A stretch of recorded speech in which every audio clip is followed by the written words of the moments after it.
Ladies and gentlemen, with me today on the phone, I have Coach Rich Brooks. Coach, can you tell me a little bit about yourself?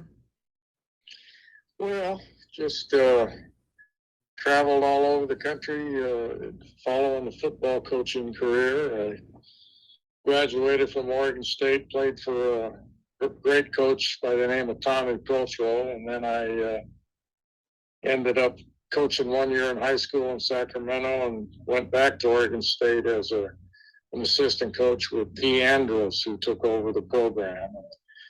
Later, I followed Prothro to UCLA and then went to the Rams with him and went back to Oregon State, and then went to the 49ers and then went to UCLA, and I got the Oregon head job in 1977. And then I went to the St. Louis Rams. I moved them from LA to St. Louis, and then after 2 years, I got fired.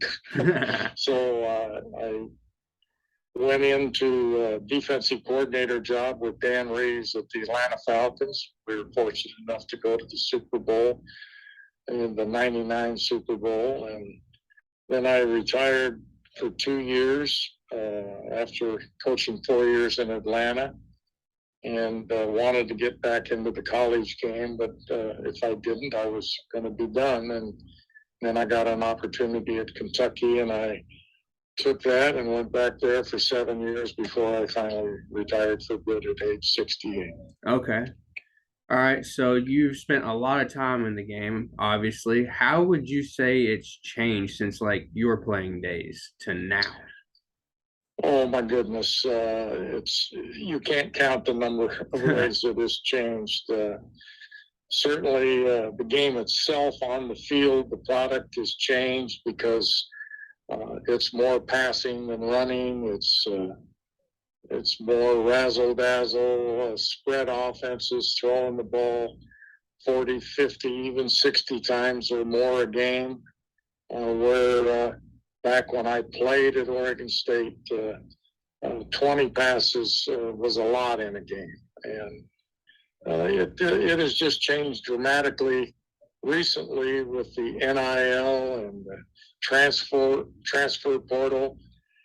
Just so many changes. It's incredible, and it's an interesting time with now coaches going from destination jobs to another destination job, and players being able to transfer in and out at will. The letter of intent, in my mind, means nothing anymore. And obviously, the money that has gone to coaches as well as now players, and the breakup of traditional leagues. And I think it's probably not over. I think it'll be maybe 5 years before everything shakes out and see who's in the mega leagues, if you will. Yeah, yeah. Okay. So you spent time at Oregon, and obviously there's a lot of changes at Oregon since you've been there. What's one that really sticks out to you? Is it the uniforms or is it the field? What's really different at Oregon since you were there? Facilities. Facilities. Facilities. We didn't have meeting rooms when I went to Oregon in 1977. The coaches met in the tunnels going into Autzen Stadium with chalkboards on the wall outside in winter with the wind whistling down through the tunnels. And now they have the finest facilities probably in the country, with Phil Knight being a major contributor to all of those things that are now making Oregon a national brand. Right, right. Okay, so you said some of the best facilities in the country, and you spent time in NFL locker rooms, so that's saying a lot. What would you say is the difference between college coaching and NFL coaching? Well, interesting, and that's changed a great deal too, because my first year that I went to coach as an assistant with Tommy Prothro in the LA Rams was 1971. Deacon Jones and Merlin Olsen, Jack Snow, Roman Gabriel, just just an outstanding group of old-time players. And interestingly, in those days, the facilities in the NFL were awful. Our office was at Long Beach over a public golf course over the pro shop. Our dressing room, our practice field after training camp was, under the bleachers of a baseball stadium in Long Beach across from Long Beach Wilson High School, who had a better locker room than the Rams had.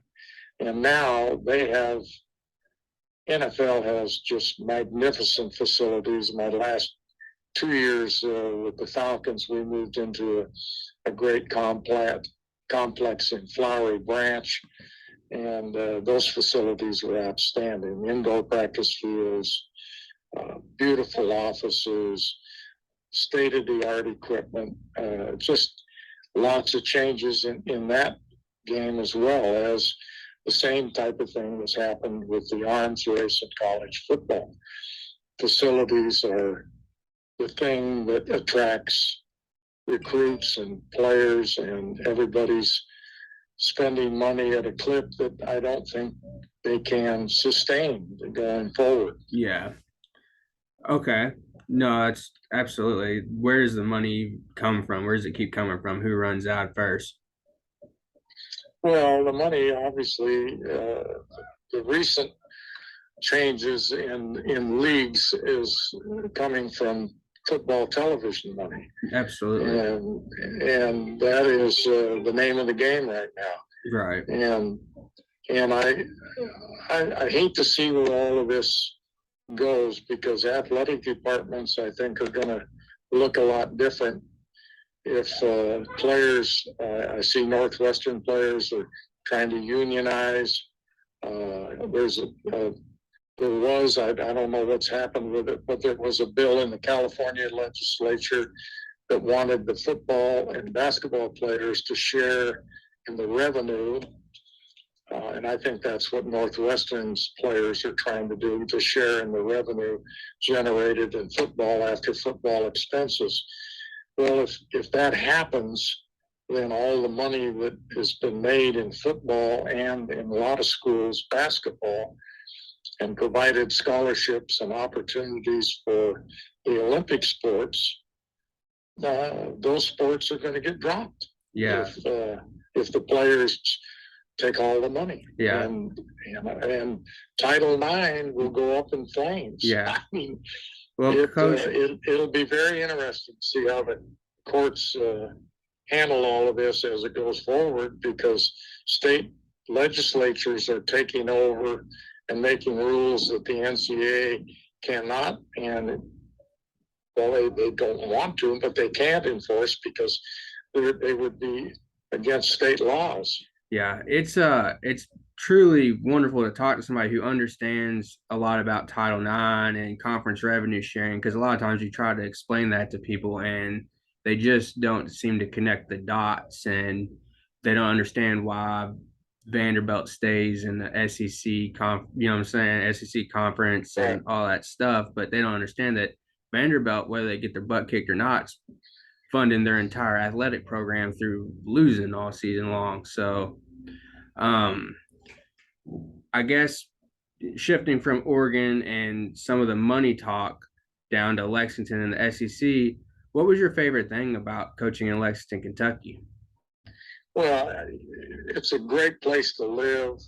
The community is outstanding, and I just really enjoyed the people there. And quite honestly, it was a lot easier when I got there to recruit there versus when I got to Oregon. One, the population base within a 10-hour drive of Lexington, Kentucky is outstanding. And there's a lot of football players that at that time, they all couldn't go to Alabama. They all couldn't go to Georgia. We got a lot of great players out of the state of Georgia, got a few out of Alabama, got some out of Ohio. And we got quite a few in Kentucky, but there weren't enough in Kentucky to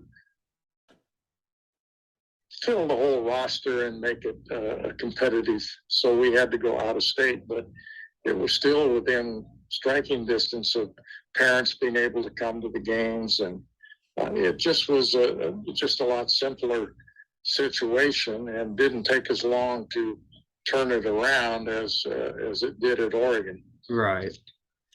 Okay. So I was a coach and I worked a little bit at the collegiate level, but I didn't really do much past like SA. I never made it to a GA. What would you give somebody advice as far as somebody who's done it? How can they get beyond just an entry level position at a college and make a career out of it like you did? Well, it's all about networking. Yes, it You is. try to get in as a GA, you work for nothing. Yeah. Try to work on an advanced degree, or now we only used to be able to have two GAs, and they both had to be in graduate school. But now the rules have changed, and you can have all kinds of volunteer coaches, Yeah. and it's kind of crazy, really. But get your foot in the door, offer your services to get in a situation where you can learn, and then hope that there is some success in that program, and coaches leave and go to other places, and then the network starts. You get to they know what you can do, you know what they can do, and sometimes you get lucky and can move on and get into a full-time position. Right. Sometimes you get lucky. It's all about, I've said that to so many people and they just don't understand it. But at that level, it really is. And it's not a buddy system, but it's such a networking game that you could end up who knows where off of knowing somebody from 4 or 5 years ago. And No question, no question. Or somebody that knows somebody else that worked right. with you. Yeah. Friend of a friend. It's all about networking. Yes, sir, it is.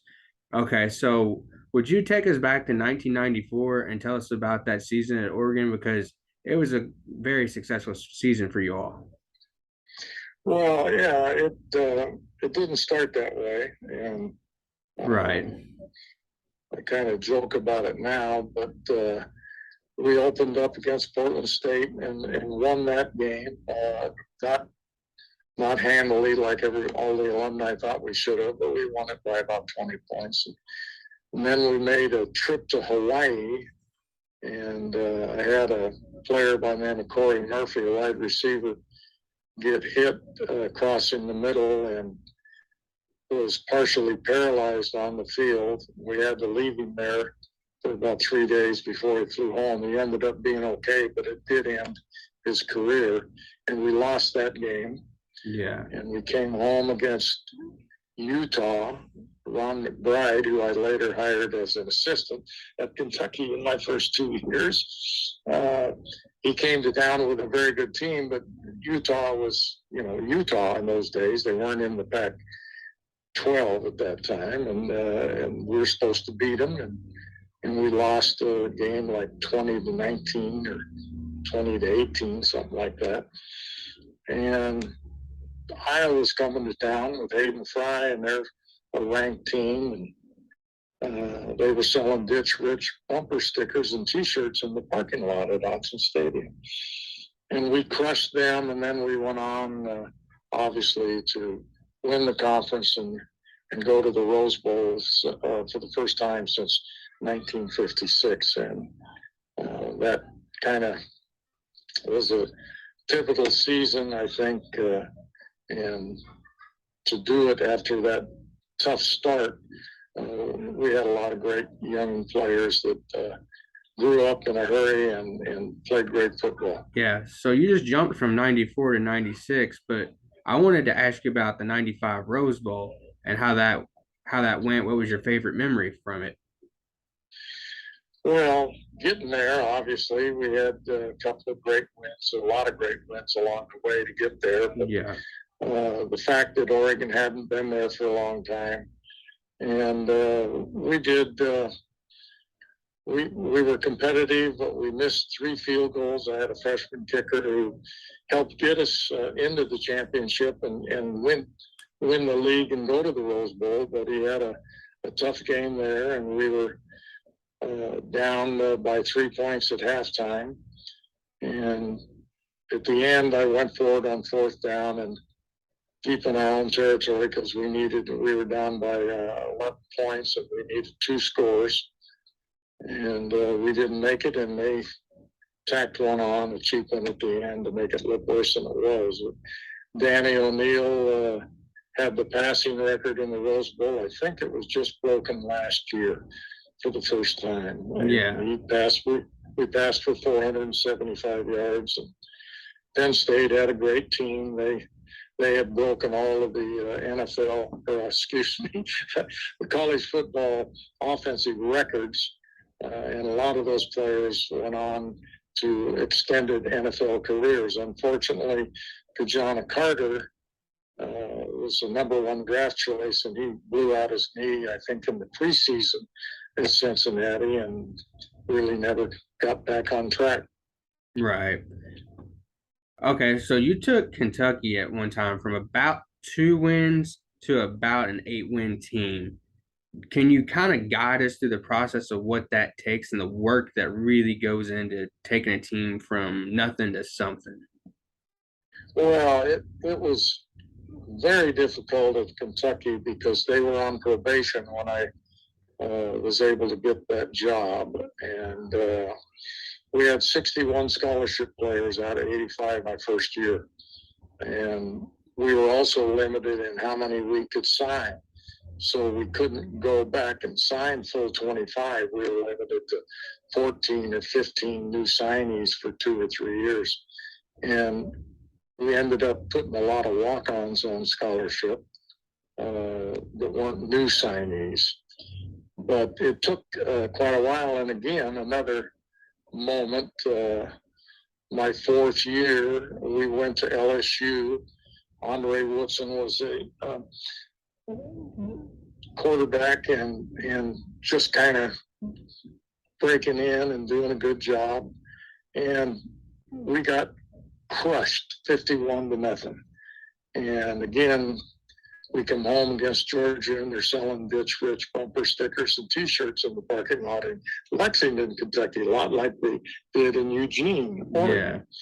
Yeah. And we were able to get a win at Mississippi State, 14-13, and we came home against Georgia, and that's when they were selling all of the paraphernalia in the parking lot, and we were able to upset Georgia.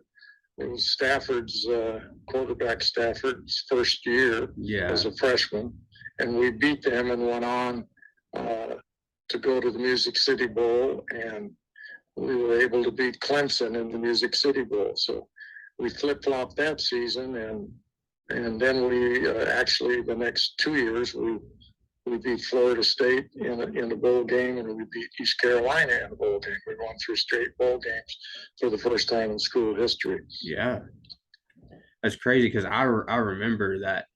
I remember you all beating Georgia that year, and I was shocked. So, yeah, and we beat them in my last year in 2009 in Athens. Yes. And Kentucky hadn't beaten them since, but they've beaten a lot of teams like Tennessee that I didn't beat when I was there. Yeah. So there you go. Okay, so take me back a little bit. Nowadays, college with all the apps and the TikToks and whatnot, I want to know, when you were in college, what did people do? What did you guys do, like, for fun after football practice? What was like the thing that people did at Oregon State? Well, different things. I didn't do a lot. I was in a fraternity, and we had intramural things. Like I was all-school boxing champion. I was ping pong doubles champion and intramurals, and we would. I didn't drink in college, so a lot of the players, I'm sure, went out to the pubs and had a few beers, but I wasn't in that group. I actually played with Terry Baker, who won the Heisman Trophy, uh, first one in west of the Mississippi to win it, Really? and I ended up playing most all of his defense. We went both ways in those days, but I was the backup quarterback and starting safety on the football team, and we were 9-2 our senior year. Terry Baker won the Heisman Trophy, and then he went to the Final Four in basketball and won the Sports Illustrated and Sporting News Athlete of the Year, which was pretty special for a kid from Oregon State. Yes, it is. And we were fraternity brothers and good friends, and we just kind of hung out and had a good time. Okay. So, in your coaching career, you went to 8 different bowl games, not different, but different years. Which one of those was your favorite? Well, I'll tell you, at Oregon, the Rose Bowl was very special, and winning the championship was special. But that very first bowl game, when I started coaching at Oregon, only the champion of the league could go to a bowl game. Yeah. And there were no other teams allowed to go to a bowl game. And there were not a lot of bowls on the West Coast like there are in Houston. And then the Great Bowl expansion took place in the mid 80s to the early 90s. And there became more bowls than teams that were eligible at one point. But the first one, going to the Independence Bowl in 1989, was very special at Oregon. And going to the Music City Bowl in 2006 and beating Clemson was very special as well, because those were the first bowl games and first bowl wins at those schools for quite a few years. And that makes those, and the players that got us there and got those wins, makes them very special. Yeah. Okay. That's wonderful. Absolutely wonderful. And you've been to the Rose Bowl, which is one that I've always wanted to attend even. Then that's incredible. So you can't even say anything other than that. You've been to the Rose Bowl. That's fascinating. So well, you can throw in the Super Bowl. We yeah. lost that one like I lost the Rose Bowl, but we got there 16-2 seasons, which is pretty special. Yeah. And we lost to John Elway and the Broncos. So, I mean, I was kind of throwing the Super Bowl out because I knew that as far as atmosphere, there's no better atmosphere than Super Bowl. But what's the best atmosphere you ever attended or like played in? Because if you don't say the Super Bowl, then it's going to break my heart and I'm going to be disappointed. And I don't know how to feel about football after that. Pick a school in the SEC. Oh, yeah. It's the SEC atmosphere, playing football games in those stadiums. It's very special. Going to the Rose Bowl was very special. We had about 101,000 people. And just look up in the stands and see at least 50,000 of them wearing green and yellow at that time. When green and yellow was the school color, not the multiple uniforms and colors they use now. Right. That was very special too. Yeah, no, absolutely, for sure. So when you were at Oregon State, who was the hardest player you lined up against? I had quite a few of them. Coached against O.J. Simpson. You coached against O.J. Simpson? We beat them, yeah, and we beat them in 1967 in Corvallis. We held him to 197 yards, and we beat him 3-0. And I think the player I lined up against so many great players as a player. Yeah. But that's why I had to ask. I'm drawing a blank right now. The big Richter at Wisconsin, the big 6'6" receiver. Yeah. I had to cover him all day, and it was a task. Yeah. Oh, yeah. He ended up being the athletic director of Wisconsin as well. Right. Absolutely. Anytime you're covering a 6'6" receiver, it's going to be a task. So, Yeah. Yeah. how did you do with COVID and everything? Did you do okay? Yeah. My wife and I both got vaccinated. Then we got boosted, and then I went to a wedding and got COVID, and just had a head cold for a couple of days and fine. And then I got the second booster. So, Yeah. it doesn't stop you from getting it, but it does stop it from being real severe, I think. Yeah. So, Yeah. Well, I'm I glad think you're it's okay. just kind of a tough, it took 2 years out of everybody's lives, with remote learning and that type of thing in high school and college and grade school. It just was a very difficult time, I think, for our country. Oh, absolutely. Yeah, definitely. But, I'm glad that you're okay. I appreciate it. You know, thank you for being a friend of the show and thank you for coming on. But is there anything you're going to do next? What's next for Coach Brooks? Well, I'm going to, we have a new coach, at Oregon from the University of Georgia, and I'm going to go back to Atlanta to see that opening game against Georgia and Oregon. Hope to get back to a game at Kentucky sometime, maybe in October. And I'm going to go with daughter and son-in-law. Karen and I are going to go to Switzerland the end of September. Switzerland. About 10 days. So Oregon, Georgia, and Switzerland. That's some big goals right there. Big goals, Coach. I'm glad to hear that. I hope you have fun. And some fishing and golfing. Fishing and golfing. Fishing and golfing. It doesn't beat that. All right. I appreciate your time. Thank you so much, Coach. Thank you. All right. You have a great day. You too. Bye bye.